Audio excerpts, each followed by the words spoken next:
cats, it's your midsole man Eddbud here. I've had loads of requests from viewers for various different comparisons up against the new Adidas Adizero Boston 13. So today I'm going to compare this real banger up against various shoes, the Adizero Evo SL, the Puma Deviate Nitro 3 and the Nike Zoomfly 6. Lots to get through today, so let's get to it.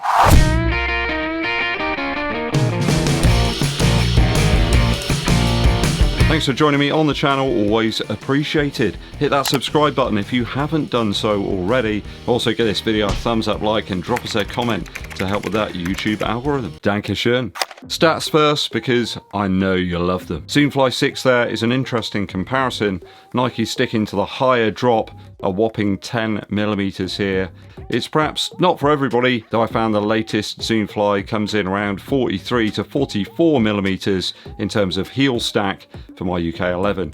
Easily the tallest of the bunch in the heel, though the Boston 13 is easily the widest of the four pairs in today's video, up front in the forefoot. The Nike surprisingly the widest in the heel perhaps, with its design nods to the surface area of the Alphafly 3. Obviously the Nike using the Zoom X formula with the newer Lightstrike Pro in the Boston 13. Those are the softest of the bunch. Though it's not really that simple with the shoes in today's video. Some of them use a combination of foams, the Adidas, Puma and Nike shoes, a softer material on the forefoot and then a more stable, denser foam in the heel. All the shoes in today's video clocking in at under 300 grams aside from the Puma Deviate Nitro 3. That Evo SL is easily the lightest of the bunch, but it lacks some of the more daily trainer-like elements which provide some stability. There's a range of drops here in the shoes, though all have similar forefoot stacks. So first up, the Zoomfly 6 versus the Boston 13. I have to say this is one of the GOAT shoes of the last 18 months or so. Super fun to run in and it really picks up the pace very well. Really great training partner in fact if you want to race in the Alphafly 3. I think the Zoomfly is certainly a little bit more in your face than the Boston 13, though with the softer materials now up front in this shoe,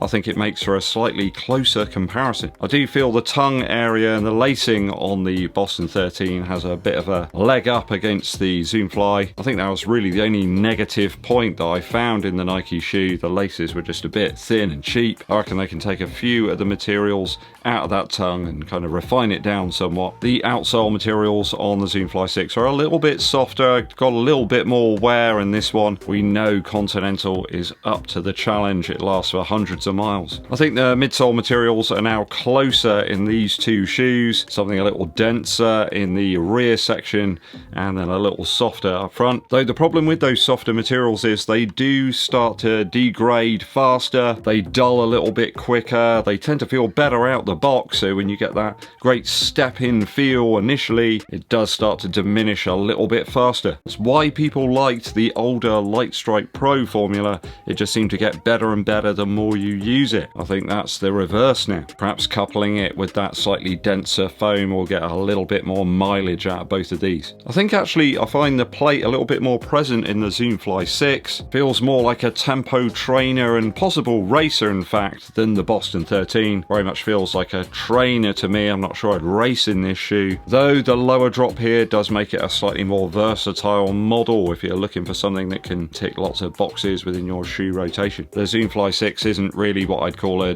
daily use shoe. It's just a bit too aggressive for that. I think it's close between these two, though the Adidas model is far less narrow in the forefoot, so if you've got a wider foot you might want to opt for this one. Also I find the upper on this shoe is a lot more breathable than the Zoomfly 6. I just feel it's got a slightly better out the box fit to it, and it's a touch cheaper as well than the Nike shoe. But it very much depends on your use case and what you're after. If it's pace, then the Zoomfly 6 is probably the best option. For other stuff, then the Boston 13, it's going to be a sound and consistent performer. Okay, what's next?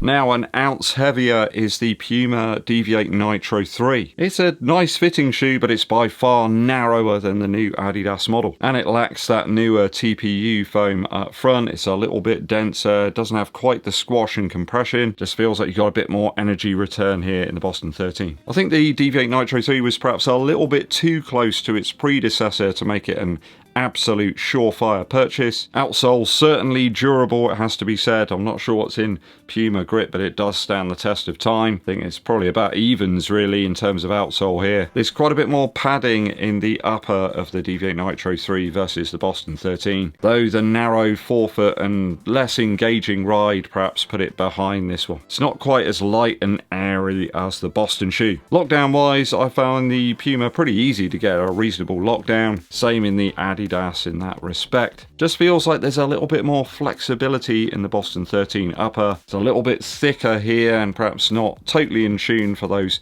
very warm summers. I'm certainly pointing towards the versatility here of the Boston 13 over the Puma. It lacks the heft that we've got in this shoe, and I think for me it's an easy win for the Boston over this one. I just feel it's going to suit a wider range of runners due to that wider forefoot design. It's quite a bit more room here, and it does taper in pretty fast on the lateral side of the toe box. I think many people actually find that a bit of a challenge in Puma shoes. Don't find it quite so much of a problem in the Deviate Nitro Elite 3 or the Fast R3. The race shoes just seem to be a little bit more forgiving from that aspect. Okay, onwards. This is the one that's probably been the most requested comparison, the Boston 13 up against the Evo SL. Now, I think the thing you have to consider here is that there's only a tenner difference between the two shoes. Many people have been telling me that the Evo SL is just a much better shoe than this one when they haven't actually tried it. I think it's alright, you know. I just feel that the upper lets it down a bit. Yeah, it's Light Strike Pro in the midsole, but it doesn't feel all that propulsive to me, really. I mean, there's a light and nimble sort of carefree daily option. I think it's a great shoe. I measured a bit more stack in the Evo SL versus the Boston 13, though the exact same forefoot measurements. I wouldn't suggest that it's massively noticeable on foot, really. I think the Boston is the more stable of the two shoes, mainly due to the energy rod usage. There aren't any stabilizing elements here at all, aside from some plastic shank that appears to be, you know, more of a torsional element. The Evo SL is lighter than the Boston 13 by an ounce, though I just find the upper is a bit less nuanced. It's harder to get a good lockdown in this shoe. The laces are just cheap as well. It's a real downgrade, in fact. Just lacks a bit of significant toe off to me, this one. I have to say it's a fun ride, it's enjoyable, it's bouncy. I guess if you want that sort of happy-go-lucky shoe that can sort of double up as like a lifestyle model, then yeah, I think this is a decent bet. Did get some tongue slide though in this shoe. Couldn't seem to alleviate that, it just kept happening. There's very little protection as well on the top section of the tongue if you are very susceptible to sort of lace pressure up at the business end. In terms of a running shoe, I just feel like the Boston 13 is just a bit more nuanced in terms of like the design and the implementation of the technology. It just felt like they got a big slab of Light Strike Pro here and made a facsimile of the Pro Evo 1. It's kind of like the old Adizero Pro, really, aside from the fact there's no carbon plate. It's not to say it's a bad shoe. I know that Andy the Fod Runner got like 300 miles out of it before it started to dull, and you know, I think that's quite reasonable for the foam that you've got here. But it's the newer Light Strike Pro here. It just feels like a better running shoe, really, for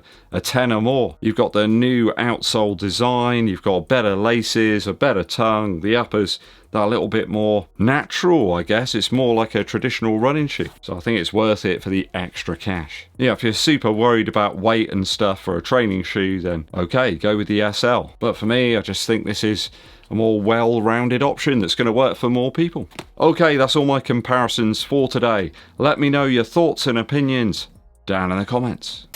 Quick musical interlude for you. I think it's the summer has brought me back round to the Lemon Twigs, A Dream Is All I Know. Released last year, absolute banger. Been in my playlist ever since, hasn't left. So many absolutely fantastic tracks on this album. It's hard to pick out like one or two. I really like the closing track, Rock On, Over and Over. Old style T-Rex vibes, I suppose, on that. There's so many tracks here that sort of sound like something else. It's hard to put your finger on it sometimes. In the eyes of the girl, there is a beautiful ballad-like tune. It could have appeared in like Marvin Berry and the Starlighters set. Wonderful instrumentation, and the whole way that the album has been produced is just so warm and inviting. Wonderful vocal performances all round, and there's some great guitar sounds as well, if that's your bag. Go and check it out, people, if you haven't done so already. A Dream Is All I Know by the Lemon Twigs. Thanks for joining me on the channel. It is always appreciated. Help me reach my dream of 1 million subscribers by hitting that button if you've not done so already, and there's quite a lot of you who haven't actually. Also give this video a thumbs up, like, and drop us a comment as well to help with that YouTube algorithm to get us out to a few more runners. My name's Eddbud, and I'll be seeing you